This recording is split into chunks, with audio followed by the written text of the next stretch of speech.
Good evening, everyone, on this Good Friday. My name is Richard Waring, the host of this PoemWorks reading series that's been going on for close to the full 21st century. And I like to start with a couple of quotes before we get into our two wonderful features tonight. First is from Adrienne Rich, who Mhm. says, that she likened her early formal poems with their careful rhymes and regular meters to asbestos gloves, insulating her from materials I couldn't pick up barehanded. Of course, later on, she barehanded everything and was quite an inspiration to many, including myself. Lawrence Ferlinghetti said, poetry must be capable of answering the challenges of apocalyptic times even if this means sounding apocalyptic. Mhm. Yeah. And lastly, Pablo Picasso was once asked if he knew what a painting was going to look like before he started. He said if he knew beforehand, he wouldn't have had to paint it. That's how I feel about poems sometimes. Mm. Well, our first feature poet is Mary Buchinger, the author of 8 poetry collections, including There Is Only the Sacred and the Desecrated, which received the Paul Nemser Book Prize honorary mention, and Navigating the Reach, which won the 2024 Massachusetts Book Award honors. Mary teaches at the Massachusetts College of Pharmacology and Health Sciences and is a member of Slate Roof Press. Her poetry appears in Agni, Nimrod, On the Seawall, Plume, Salt Hill, Seneca Review, and elsewhere. Please welcome Mary. Thank you. Thank you, Richard. Such a generous place that you've made for us here. I really feel very welcome and really gratified to see so many that I know in the audience. So thank you for coming tonight. Does seem like an auspicious night, right? It's uh the first day of Passover. It's Good Friday. There's a full moon.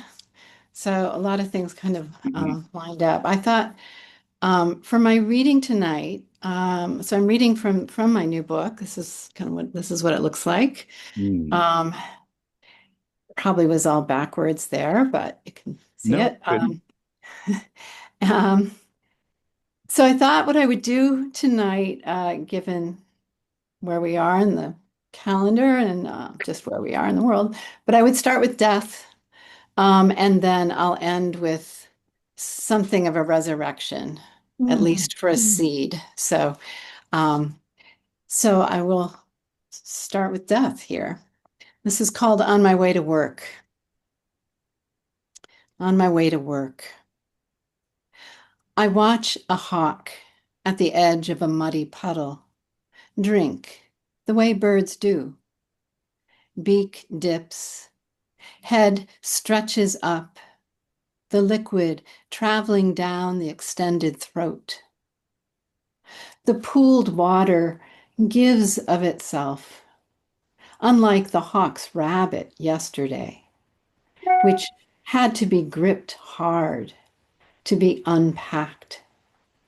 The furred skirt of the gut pinned down, the bloodied beak pecking and pulling, hook and talons toiling in tandem to dismember the meal. Mm. Mm. And the next poem is called Demolition of the Old Hotel. And for those of you who are local, this was in Kendall Square. I don't know if you remember, took down this old hotel, um, yeah, a few years ago. So, demolition of the old hotel. A fire hose plays relentlessly, fiddles the billow of dust, blossom of debris. And I cannot turn away. The stream of pedestrians flows past as I watch what always in my time was standing, now coming to unbe. Pink pillows of insulation untuck from caving beams, and sinews detach as the pulverizer crumples story into story, all tossed into the swallowing hauler. A grappler dismantles the inner rooms, and floors hang down like straggly bangs. One bone-white strut wobbles, caught in cabling web. Gutted, I feel unwalled. Bricks fall 2 by 3, loose teeth. My tongue glides across my own. Unroofed, the maw of this hotel gapes to daylight. Something in there must recall how it was like this once before. A morning's light, finding new walls, new infant self, and the many hands that brought it forth. Slap of trowel, mortar, drywall, strokes of color-sopped brushes, primer, pigment, eggshell finish. What will they find when finally they clear this plot? Remnants of conversations, kisses, a beginning? Is it possible to remember how it was and what built this edifice, nick by nick, knocked entire, falling now down? Mm. Mm-hmm. Okay, good. And so the next poem is called "The Day My Father Died." This was also in this time of the years in May. The day my father died, I went to the Armory, Center for the Arts, and learned to make a mandala out of sand. Spring was converting too, the whole ground growing soft with what was coming. A mandala made of elements that vary and elements that repeat guides the eye inward and out again. In this universe, lines asseverate, symmetry and balance. In between spaces wait to be filled with color. The full meaning to emerge as one hue is laid down beside another. I surrendered to the material, reached for the red, the first color to fall off the spectrum. Camouflage for creatures in the deep sea. Surely red is the color of death. The color death would convert into if it were not black or white. The sand was fine as salt, pinched between finger and thumb. There was a pattern for grief. I tried to find it on the square of paper. Rainbows of sand grains grew unwieldy, small dunes, unmanageable art. My father's life of days and minutes ended hours ago, within this day of hours in my life. I tried the yellow and the green and the blue. Each had something to offer. It should have been beautiful, but the boundaries grew muddy and varicose.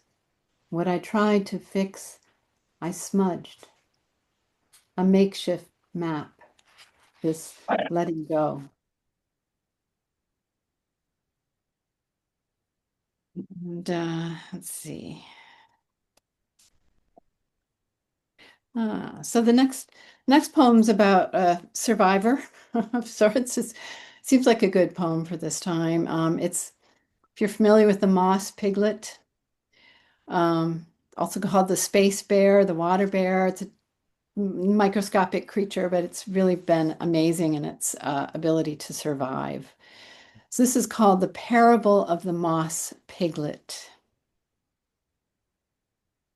I am what can happen when most reduced. Jaws and claws, pigment cup eyes. I'm shaped like a barrel and move like a bear. My tubular mouth, a sucking pharynx, armed with stylets. I stab the everything I eat. Indomitable, I thrive in ice, in fire. When very dry, I vitrify. Call me space bear, water bear, I bear it all. Orbiting Earth or stuck to a paw, I make the way for predators and prey. 5 extinctions I've survived. A gray, nearly nothing, but alive. Wow. And so I'll read 2 more poems. Next one is called Birth of Night. And let's see if I can find it here. Birth of Night.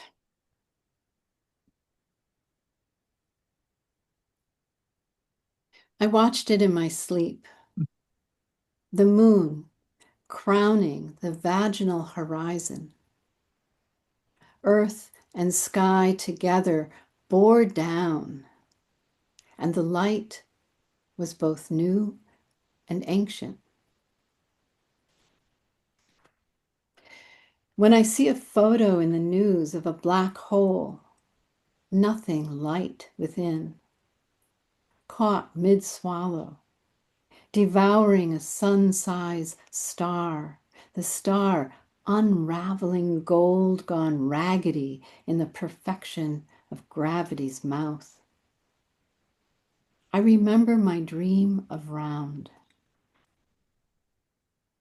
Walking with my dog in the city park, the roundness of a large mown hill swells beside me.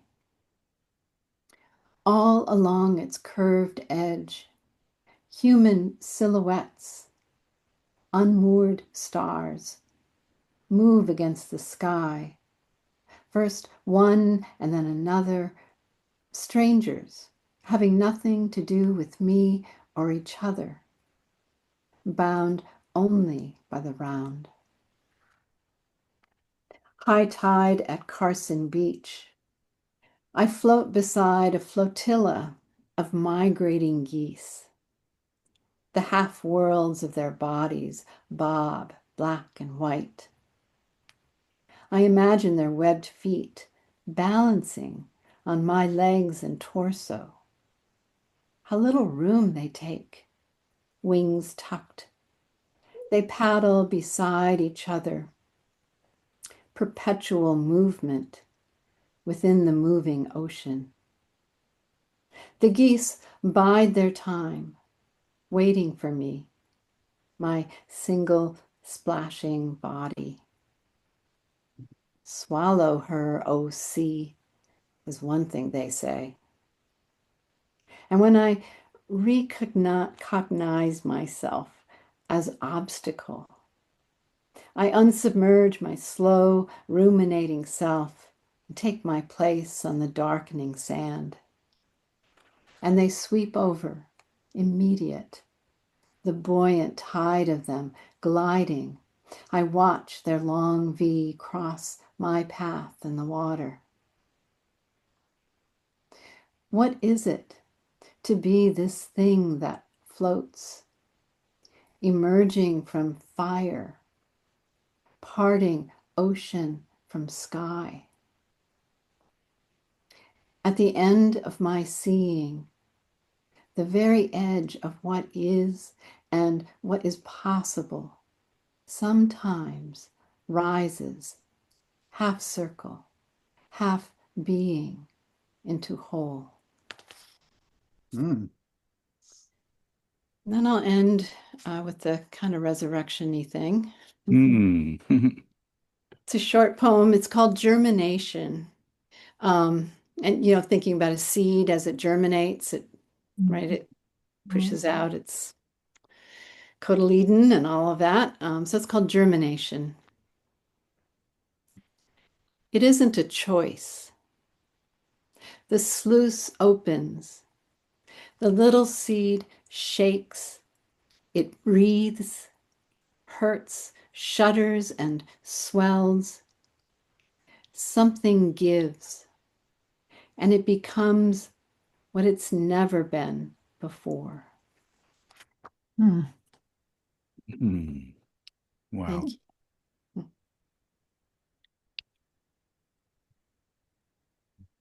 Wow, that was really great. I love how you incorporate scientific terms and emotional terms. It's really wonderful.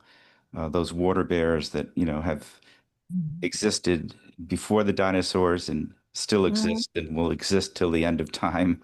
Yeah, they're Fantastic. remarkable. Fantastic. Wow. 5 extinctions. Yeah, they just turn to glass when they're like they vitrify. They're like they can last forever. Dried up, come back to life. They can be on the outside of the space capsule and still exist. Unbelievable. Thank you so much.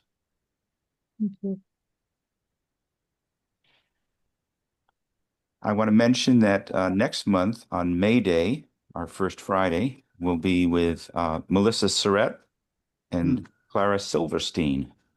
So looking forward to that and hope to see some of you there.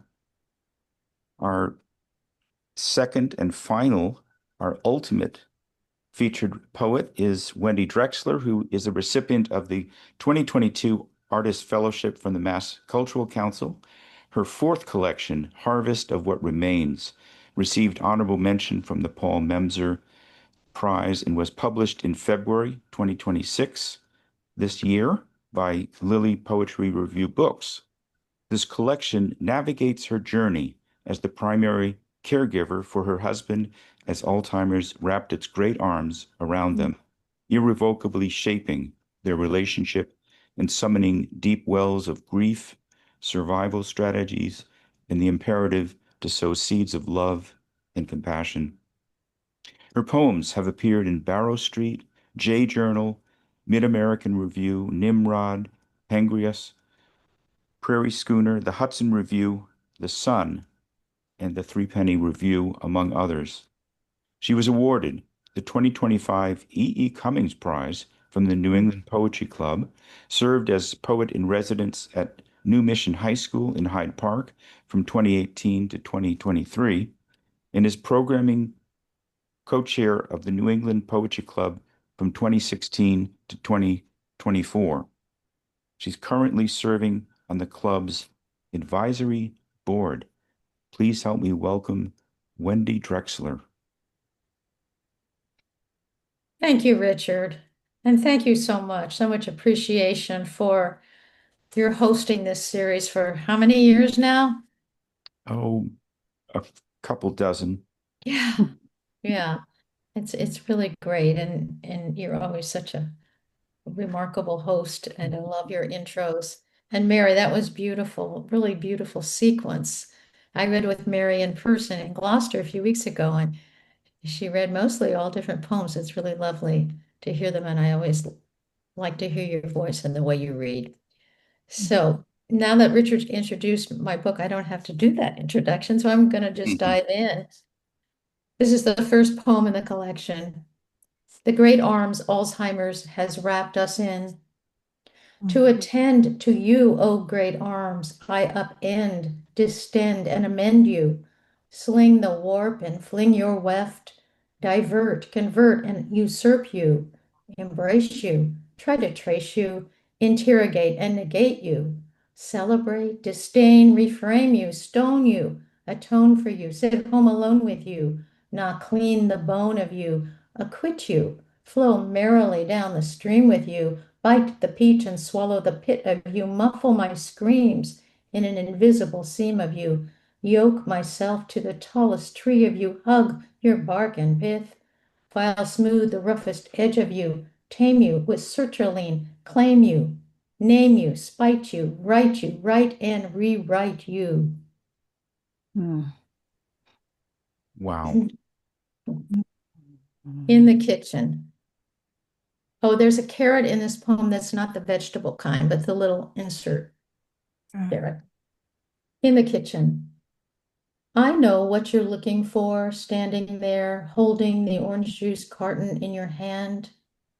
I watch you open the cabinet that holds coffee mugs, then turn, pondering, in the center of the kitchen.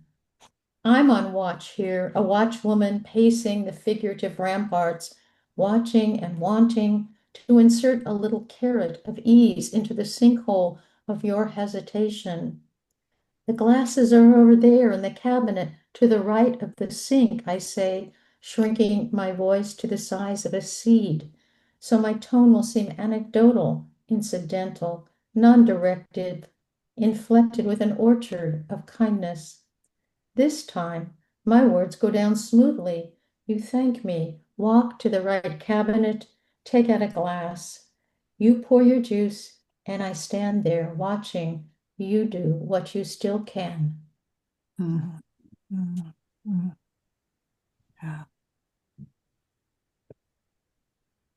I have a couple of restaurant poems in here. And this is one of them. This is Ode to the Man in the Parking Lot at the Flying Fish Restaurant, which is in Wellfleet, where we were vacationing. Thank you for noticing me this morning, struggling to back into the last space in the lot, partway blocked by a poorly parked pickup truck. Thank you for that small wave of your hand that staves off despair, turns can't into can. Thank you for saying when I roll down the window, it's tight, but you can do it. For your keep going, for circling your hand for me to turn the wheel, the way playing jacks, I used to circle the red rubber ball with my hand, going around the world, scooping up the silver stars, catching the ball before it bounced. Thank you for raising your palm to signal stop. Thank you for seeing I was in a tight place without knowing how tight, that I dropped my husband off to get us a table and was worrying now if he would find the hostess, if he would insult the hostess, if he would wander down the road, if I should have let him go in by himself. That constant watching and worrying and wrestling and rustling into and out of tight spaces, his mind a tight space. Maybe all it can hold are snowflakes. And lately, I'm the one with a shovel trying to clear a path to get us a table at the Flying Fish and a sip of that good coffee. To hear the waitresses, what can I get you today? And I will say, everything. While the man is over there at a table with his wife, not noticing me. And later, I realize I should have ordered him a double latte or an espresso. I've read people in France or Italy are doing these random acts of kindness, though random isn't the point. I dropped the ball. I'm not really blaming myself. Sometimes there are just too many sharp-pointed jacks to pick up. The little red ball bounces and rolls away. Mm. Well, I invented a new form in this book based on fragments of the Greek poet Sappho. And what I did was take the fragments, and in most cases, there are only a few words that are extant. And these fragments were translated by the brilliant essayist and poet Anne Carson. So I used her book, and I wrote into those fragments and wrapped my poem around those words. And then after I had that poem, I thought, I would try an erasure poem since Alzheimer's is a disease of erasure. So I'm Yeah. going to read a pair of these. And I'm going to raise my hand when I come to the words that were the actual fragment. Mm. This is reconstructed Sapphic fragment 19. On good days, I view the way the sun riffs on the rooftops as dazzle, on the bad days as lament, as when I'm waiting for the light inside me to change, or for a new scintilla of wisdom that will wash me clean, whether through prayer, simple hope, in rituals, or in sacrifices. Sometimes I say to you, having good intentions, sweetheart, what can I do for you today? Yesterday, your hearing aids didn't work. I'm tired of yelling.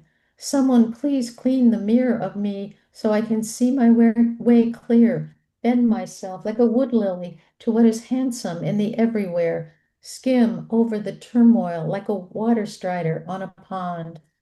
But going on is hard, for we know from the many trials of works and deeds that the outcome is inevitable, but not the trajectory.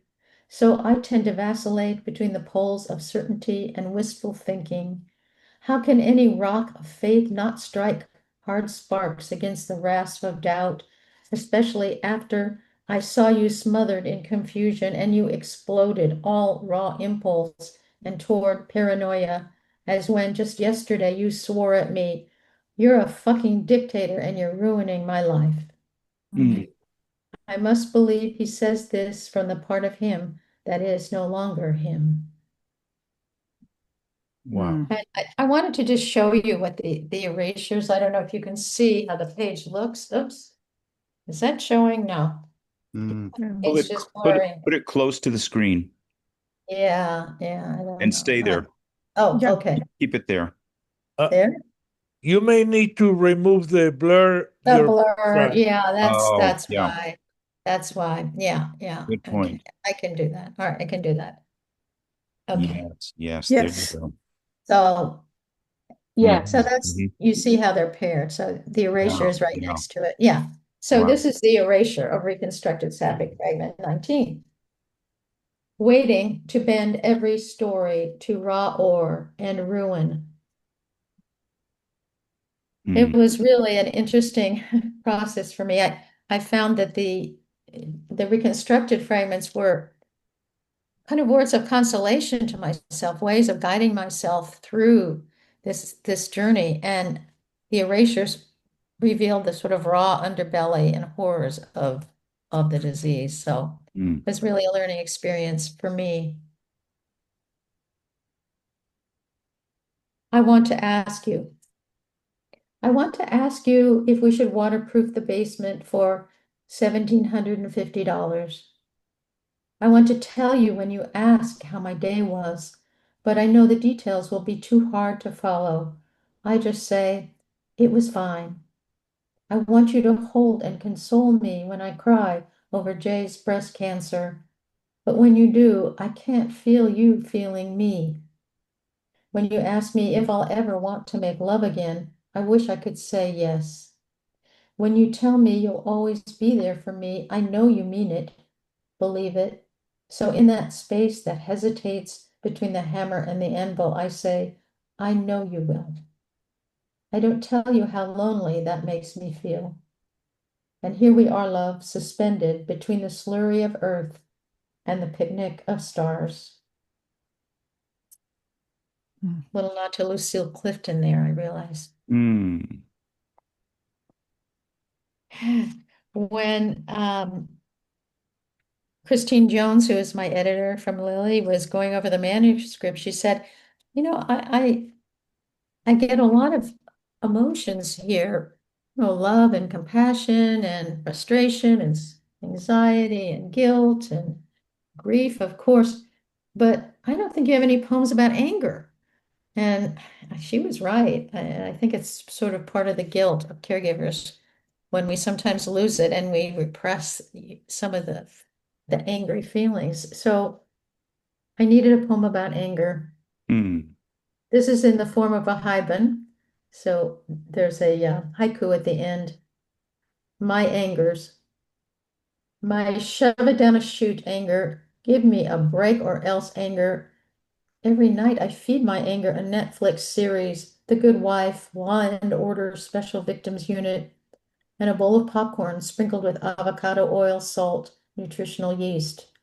My up to the eyeballs anger, my give me the phone and I'll call a lawyer anger, my you're off your rocker anger, goddamned what the hell anger, bury my heart anger, up to its eyeballs in shit anger, my escaped convict captured after 3 days and returned to her cell anger, frantic with worry, you could have been killed anger, my how could you have anger.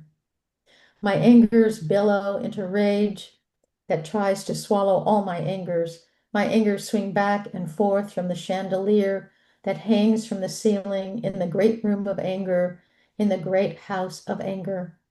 My angers swing back and forth from wall to wall and weep. I curl fetal on the bed, want to sleep and sleep, must get up and make dinner. Mhm.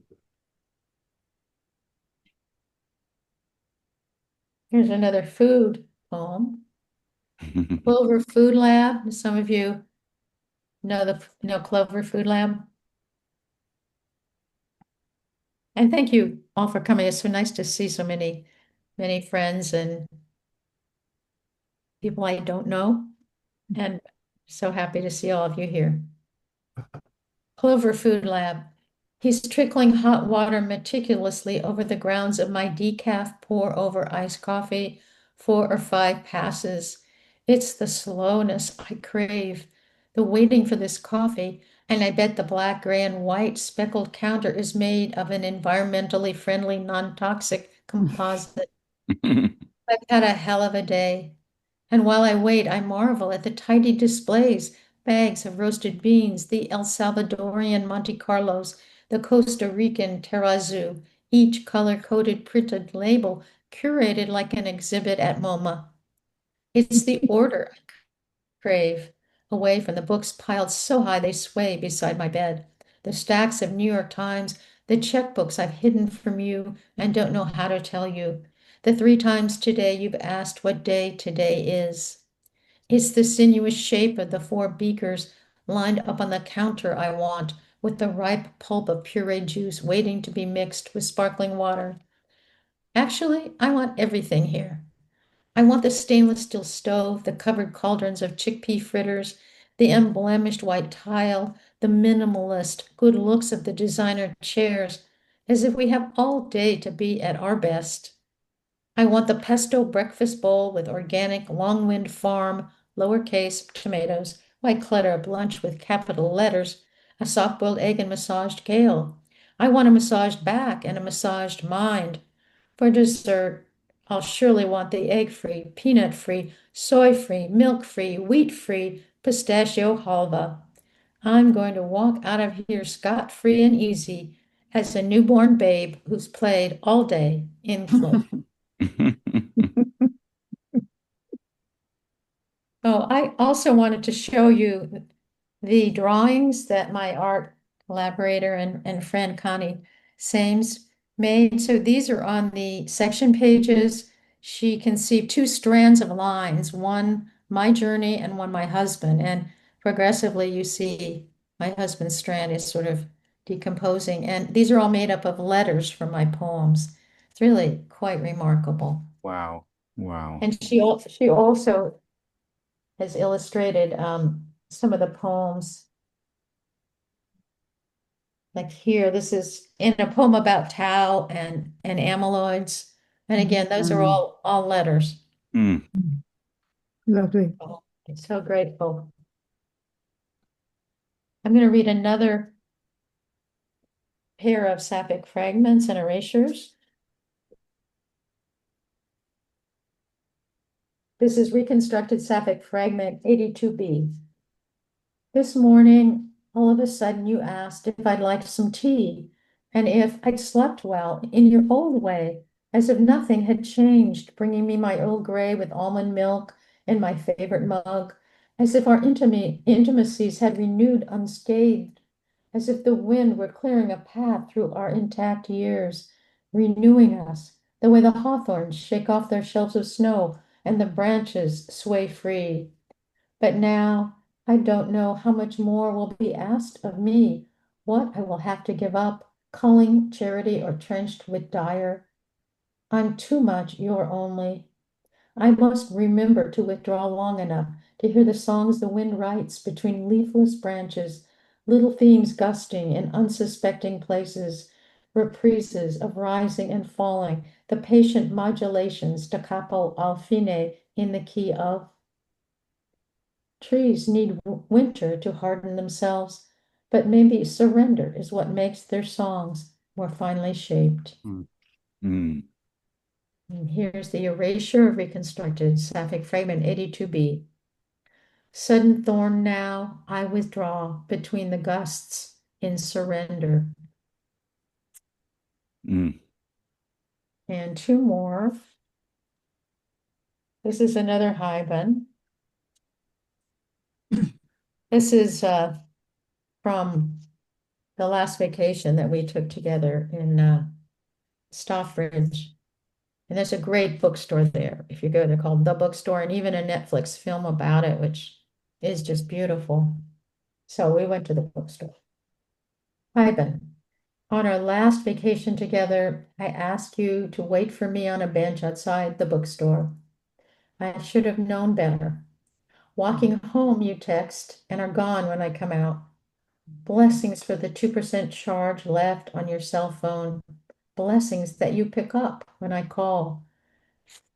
That you can tell me the name of the street you are on. Housatonic from the Mohican. Usiadeneni, blew that. Usiadianuki, that's it. Beyond the mountain place. Love, it's time for us to travel up and beyond the mountains.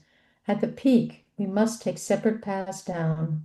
When I find you brushing your teeth with a razor lathered with muscle cream, I can't tell you how terrified I am. You wouldn't understand. Or when you wake from a nap and try to insert your hearing aids in your mouth. Mm. We can't live together much longer in the same house. My fear may ease then, but what of sorrow deepening? What traces of sweetness will vanish? Rilke writes, the great solitude begins, but mine began years before, Alzheimer's whittling you like a piece of wood. My right eye twitches as I carefully fold your shirts away into the suitcase for the trip home. Clean your CPAP mask, snug it back into the padded compartment, zip up the case. In winter's cold wind, a window left open. The future chills me. Mm. And this was the last poem I wrote for this book. This is after my husband had gone into memory care. Here at home, it's late now. You were beautiful. I tumbled carelessly. How could I have known any of this would become my life? Sleeping and waking, days and years still chime through. The you I took most days for granted, criticized. The you I turned to in bed each night. Yesterday you said, I miss you. The hardest decibels of you. How long it's been since I last touched your mind. Would be too hard to show you the pots I planted on the front porch to cheer me, orange yellow lantana and purple liastris. I can't keep you safe. And I never say when you ask where I'm going, home. The evening will pass. You're alive, but you will never live here again. I'll try to make the groundlessness feel like nothing I need to make into a sad story. Here at home, the walls refuse to speak, but tonight, maybe because I'm talking to you with my pen. Mm. Mm. Thank you. Oh, Thank you. thank you so much. Very nice. Wow. Wow. And those erasure poems, what was the title that you gave these sapphic type poems. Reconstructed Sapphic fragment number and erasure of reconstructed But Sapphic fragment. it gestures towards Sappho, but you're not using any of her words, are you? I mean, whenever I raise my hand, those are the fragments. Those are Oh, actually her really? words. Yeah. Oh, wow. Wow. Yeah. Yeah. So, I wrote them on the side of a piece of paper, did a free write Monday mornings, and just said, I'm going to use these words and I'm going to write 4 minutes, 19 seconds. And I Wow. wrote, there are 10 of these, and I wrote almost all of them that way. It is just So, such a genuine, um, amazing way of describing what you're going through. Mhm. Yeah. thank you. Mhm. Yeah. Something that was so precious, and it is still love poems, as people Mhm. have mentioned, Mhm. but Mhm. it's in somewhat disarray, as many of us have experienced with our loved ones. Unbelievable. Thank you, Wendy. You're welcome. Yeah. It was strange reading it because I can't see any of you. And it was, in a way, I was in my own space, and it felt very emotional because Hmm. when I'm reading in person, I'm relating to the audience, but here there's no audience. I mean, I know there's an audience there, but I couldn't see you. So anyway, I just felt in my own little cocoon. Now I'm going to look at everybody. Hmm. We certainly felt the emotion. Thank Yeah. you. Yes. Thank you so much. Thank you.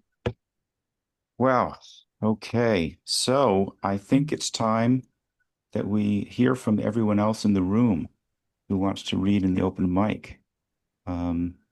Let us begin with John Engstrom. And let me find John. Where are you, John? Ah, there you are. Can you hear me now? Yes. Oh, no. Okay. How about now? Excellent. Yep. Okay, great, great. Well, Richard, thanks for having me on here. This is a very distinguished lineup, and um, I feel good about being here. Um, I thought that I would be inspired by a little bit by Wendy and share an erasure poem that I wrote, except it's not based on Sappho. It's based on um, a memorandum from the management of the building that I live in about a pending shut off of the internet. It was like we were going to lose power in a few hours, and too bad if we weren't ready. It was like they were notifying us like 3 minutes before it happened. Hmm. So anyway, memorandum on pending internet shut off. Dear, well, you that the building is current fun. We understand system for secure communication. Please know that sly our to assess and we their follow up to is meantime patience, and we recognize inconvenience. Or we sincerely apologize cause is down. We make to expected mobile in medical givers, or contact the directly to we with any as vendor and continued patience as we work. If you have any support, please reach out to us. Thank you, management. Great. Thank you, John. Yeah, They're so hospitable. Yeah. right. And so literary. Up next, please welcome Veronica Relea. Hmm. Hi, thank you. Before the numbers settled, the plates kept arriving as if appetite were a language no one meant to interrupt. Something silver, something raw, something placed down for the sake of arrival. Voices rose around what belonged, what had been sent back, what still counted. I turned the paper toward the light. A line I did not recognize. Another charge without a name. Across from me, your chair had already emptied. No gesture, no explanation, only the room continuing as rooms do. The bill lengthened, a glass shifted, and I kept reading as though somewhere between gratuity and error, your hand might return to the page. Thank you. Thank you, Veronica. Wow. Up next, please welcome Kymm Coveny. Hi, thank you so much. It's fabulous to be here from Barcelona and see everybody from home. Reading a poem that was in Lyrical Somerville called Ways of Translating a Poem. Hum its words to the tune of a favorite song. Maybe The River or Let's Stay Together. Recite each poem in the voice of a blackbird. Learn to speak with your beak, less tongue. Wrap each word around your finger. Give it a tickle.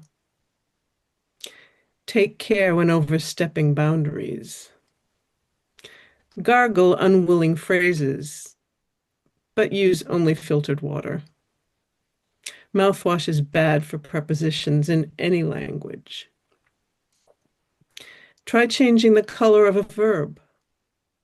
You may have to engage in trickery, as verbs are not salamanders. Unscrew the caps of wayward pronouns found in a rut, though the rut be flooded with crocodile tears. Lick the occasional stanza to help straighten out rogue lines, especially those twisty ones on the road to the sea. Wow, thank you, Kymm.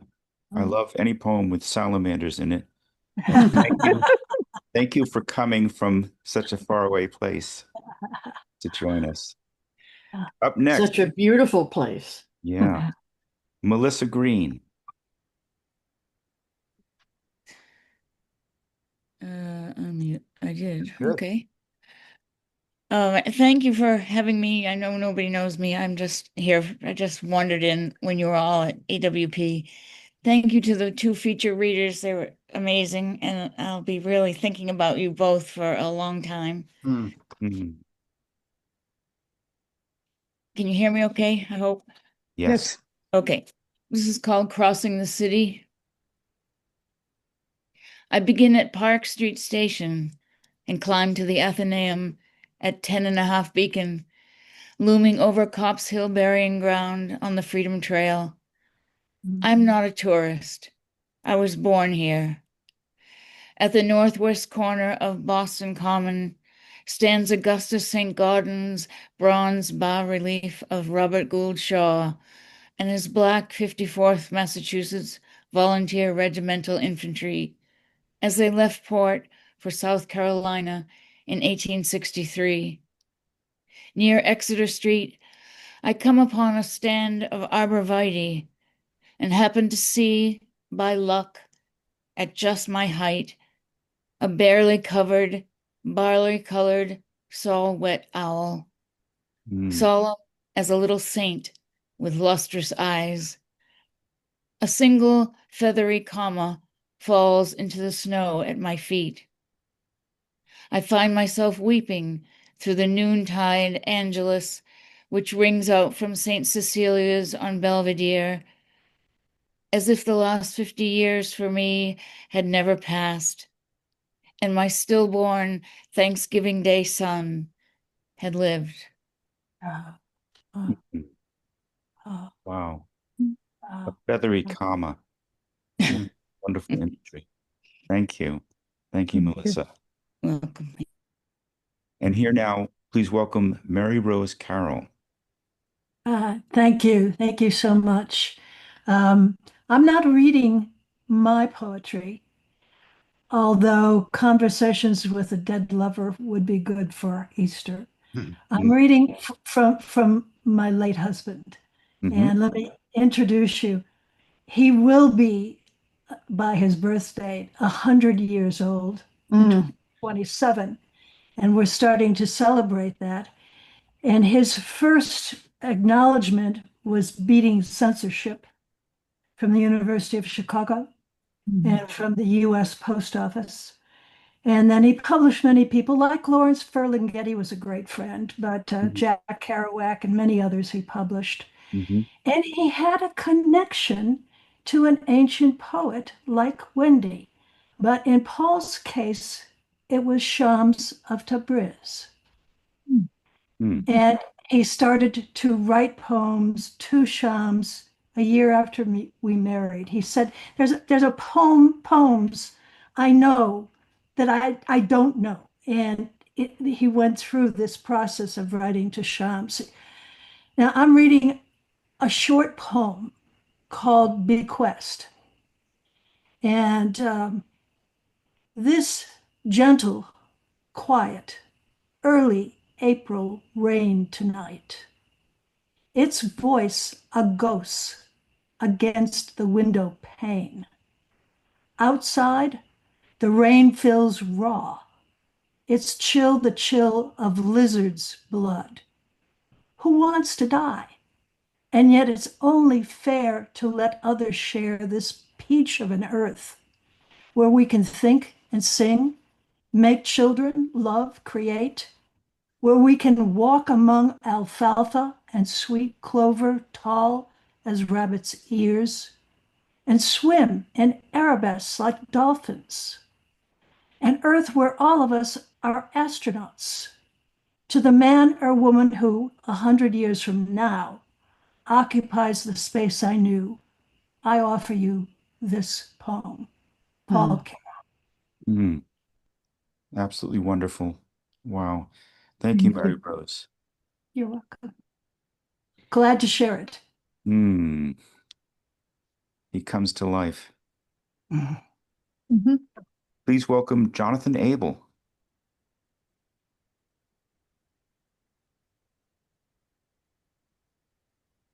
Been a great evening. Thank you, Richard, for organizing. And Mary, you talked about going through death to resurrection in the season. So I picked out a poem that you inspired me.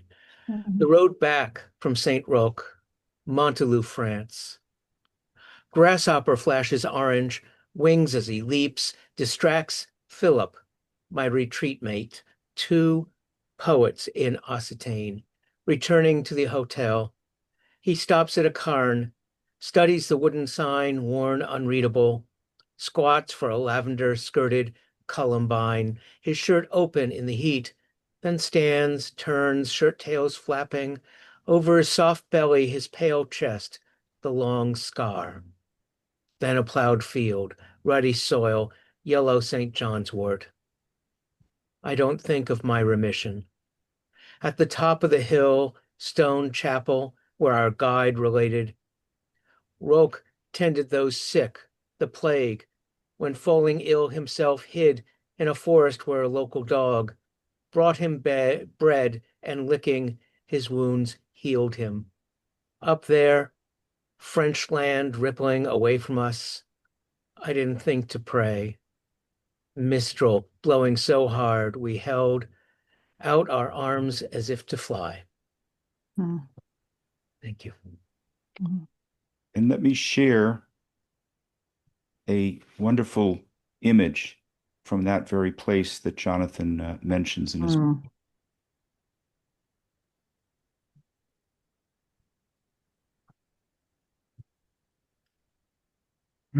Yeah.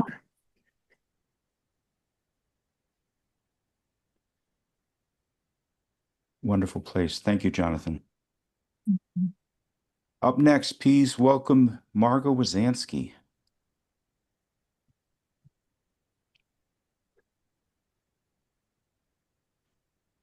Oh, you're not Margot. Wait a minute. There we go. I don't know how that happened. You're later on, Kerry. Hey, Margot. Hi. That was a lovely reading. I was so glad to hear Mary for the first time. I hear Wendy every week. So still, when you read it, it sounds different than when we're in the workshop. This poem is called Surviving. If I hadn't come back, The dahlias in the blue ceramic vase would have dropped their petals, and I wouldn't have painted them pink and lush against a bright yellow background. If I hadn't come back, you'd have forgotten to eat. Now, when I wake every 2 hours, it must be to remind myself I'm still alive. I might get out of bed, walk a little, drink water, eat some roasted nuts, do puzzles on my phone. Maybe I'll keep on doing self-portraits for the same reason. Maybe I have something in common with the sun-wrinkled, sea-toughened guy who dives for lobsters, picks them up off the ocean floor. It makes him feel alive. Maybe because both of us came back from near death. He was stuck in a whale's mouth. My aorta dissected itself. Maybe because our families tear up when they're reminded of it. Maybe because we both cry so easily. In the Q&A after the film about him, someone wants to know if he thanked Jesus. He didn't. The lobsterman is thankful to the whale who opened his mouth and spit him out. He doesn't pretend to know how or why things happen.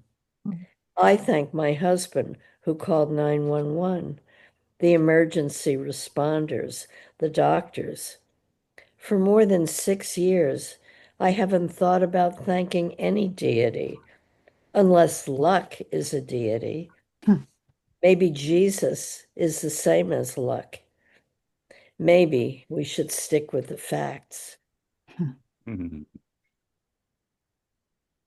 Another Easter poem, in a way, the near-death experience. A resurrection, yeah. Yeah, thank you, Margot. 2 resurrections in one Totally poem. relate. Totally relate. Up next, Steve Nickman. Thanks, Richard, and thanks, everyone. Looking for perspective with the line by William Soroyan. How many times have we asked each other, what's for dinner tonight? Or what shall we do this weekend? Let's include our neighbors' small talk. Let's broaden it out to the last 100 years. The Western Hemisphere, all languages, all civilizations represented in the Museum of Fine Arts. Add new conversations. Who can we get to mind the children? How will we pay the taxes? Do you love me? Do we know a good repairman? Billions of iterations, useful, handy, some rendered with a smile. But all speech has now changed from the top down because of a communicable disease. Ambiguous sarcasm, bad manners, a will to ignorance. The enemy of the people wasn't cable news. He was the doctor in Henrik Ibsen's play who believed in public health. I'm trying to sift through phrases like a boy in a German fairy tale, a microbiologist looking for pathogens. Could they all be redacted? No foundation, all the way down the line. Maybe looking down the ages would enable a balanced view. Civility must have been discarded and reinvented 100 times, 1,000, since the Neanderthals. And there's that comic palindrome, Madam, I'm Adam, which implies a level of politesse. Let's go home. I'm afraid of the clowns. Wow. That poem has a lot of legs. Up next, Connemara Wadsworth. This is a poem about my parents. My parents, my father, and my mother. My father could make her laugh. She an inch taller than he, and all serious and in her head. She she and they, I'm sorry, they could cook and sip, chuckle about a misread recipe, or about what a guest said last time they made kufta. Then back to chopping, stirring, her giggle like a warm steam.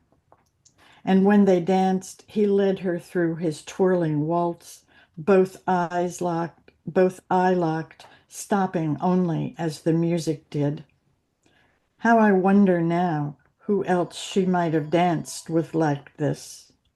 I'm sorry, the phone. Knowing her laughs weren't so rare that he couldn't bring them on in a contrast to the usual quiet of our house where 5 strangers lived. And when he led her through his twirling waltz, both eye locked, stopping only as the music did. And how? Thank you, Connemara. And now please welcome Cynthia Bargar.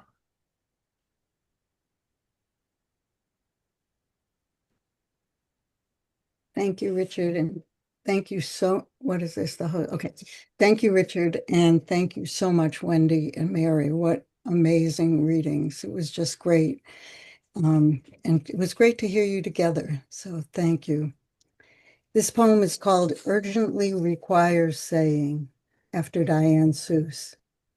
I could do the love, but I couldn't do the ignorance. And again, we'll remember once we were slaves in Egypt, the plate with the egg, lamb shank, bitter herbs, etc., and the ancestral cut crystal stemmed wine glasses, my parents' apartment, 2005, leaves added to the small hall Gate Lake sideboard, extra folding chairs up from the basement storage stall so 10 could squeeze around this makeshift living room Seder table. And when the kitchen wall phone rang, I picked it up. My cousin with good wishes for Passover. Then her rant. Arab terrorists ruining the lives of her friends in Israel, and how all Arabs are terrorists. And I couldn't let her say this without an "oh, for Christ's sake," or I'd go crazy. So I stretched the phone cord to move out of earshot of those in the living room, and after endless loops of back and forth, suggested we agree to disagree, something I'd heard adults more mature than me say to cool the simmer. Keep the peace, put it in a padlocked box, no key. And now, 20 years later, I can't agree again when she says not famine, not genocide, but our parents gone, each of our only brothers gone, and we are family. We are our family. But never mind, when bombs, when shrapnel, rubble, babies, elders, fresh blood, old blood, limbs, hair, and bones. Thank you. Wow. Yeah. Words are a final cemetery. And now back from her inadvertent cameo, Kerry Loughman. Thank you, Richard. And thank you, Wendy and Mary. Amazing, absolutely amazing work. So this is an old poem of mine. I went looking for comfort. Interlude. Lily pads bowed down in the wake of the heron, quietly fishing the river shallows.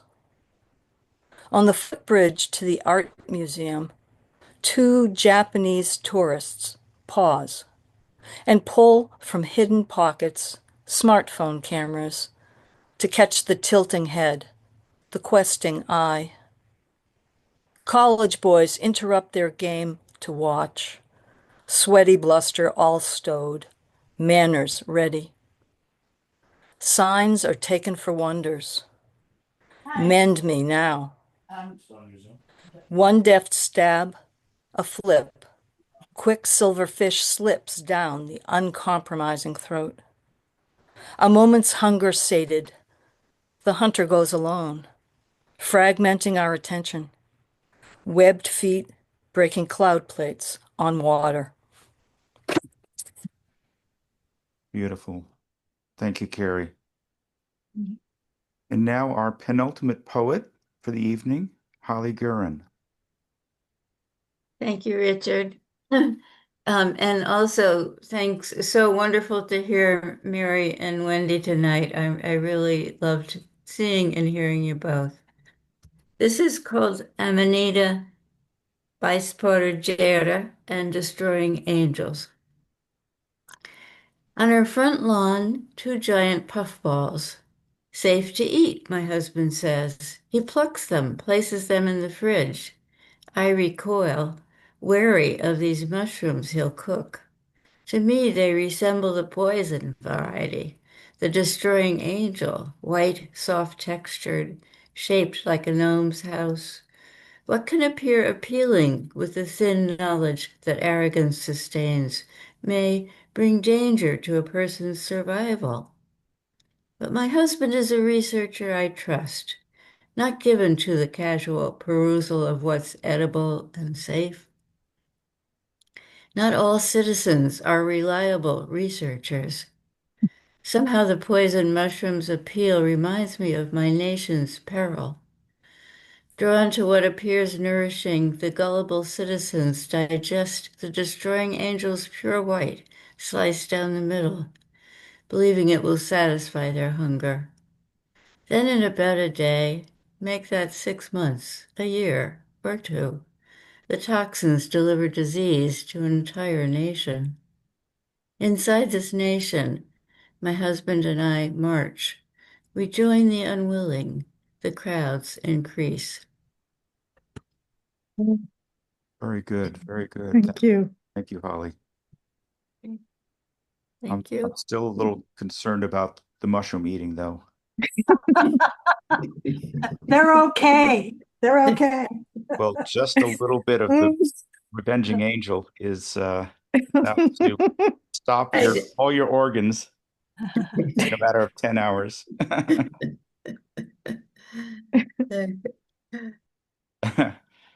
I'm going to close things out with a poem called My Mother's Hands. She was born on April 21st. She died 3 years ago in April, and she's on my mind. My mother's hands. All this time, I thought they were worth more than the lavish attention they paid to embroider features on stuffed animals.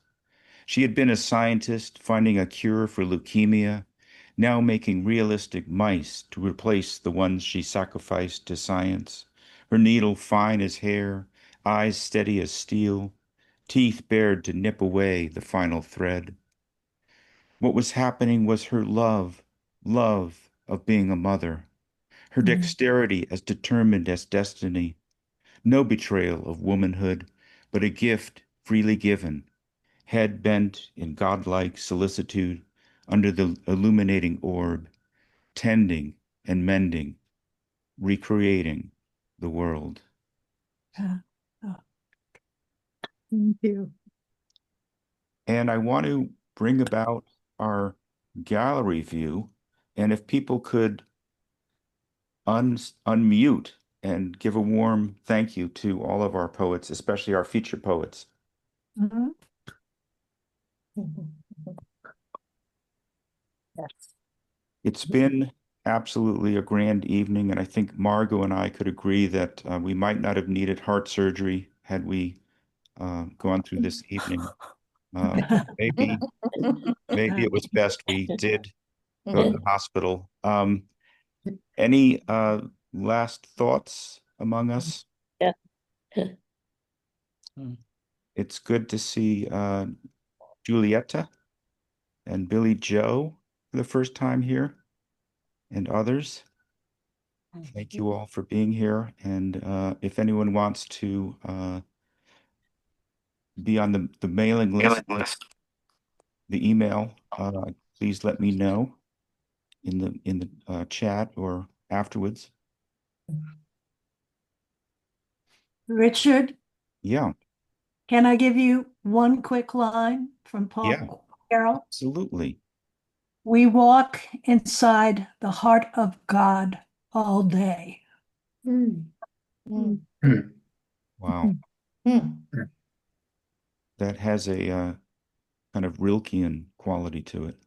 I'd say. Well, thank you all, and a happy Friday. Look for Resurrection wherever you can find it. And stay strong, people. We need poets now more than ever. Yes, right. Blessed be.